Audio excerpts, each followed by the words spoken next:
No legacy is so rich as honesty. Be honest with yourself. People like to separate mind and body because they don't understand that they're one and the same. Your brain is an organ. You have all sorts of hormones regulating it, which means sometimes you crave something you don't normally do or spontaneously decide to do something out of character. It's okay.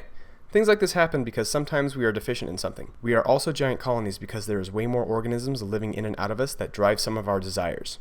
So now that I've scared the poop out of you, let's get into today's lesson. Being honest with yourself is going to be the first thing you want to focus on in general health. When you don't live an authentic life, you have a habit of conforming to normalcy, which can be insanely dangerous. What is normalcy? It's the status quo. It seems like the right thing to do, but it's not. Lying is a way of letting ourselves and others off the hook. We lie to ourselves and we lie to our friends, we lie to our bosses, the guy at the grocery store, random strangers, that dog, this cat. Hell, some people want to make sure that everyone knows that they're doing great, so they post stuff on social media when no one was even asking to prove how great their life is, when it most certainly is not. That's how bad it is.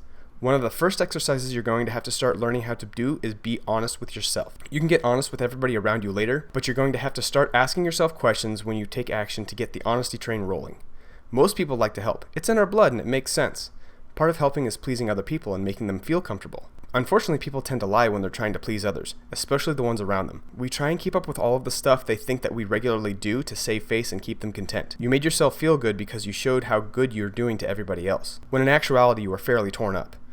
This causes problems such as addictions to food, alcohol, social media, gambling, and travel. But everything is okay in moderation and treating yourself isn't bad, correct? The main thing is moderation, and treating yourself should be more like making sure that you're healthy first.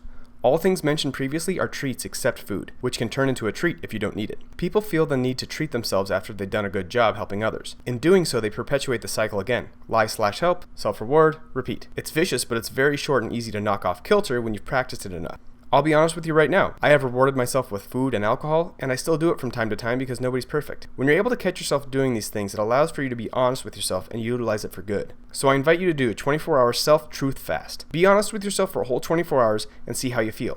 This will get you closer to what you're looking for in your fitness goals. And since we're being honest, I got this exercise from a book called Rewired by Erica Spiegelman. I would highly recommend reading this book as it tackles addiction and being over-helpful. The reason why I don't go over an entire synopsis of this book is I feel that you should read it and start getting honest with yourself. Thanks for playing. Please like, subscribe, comment, and share.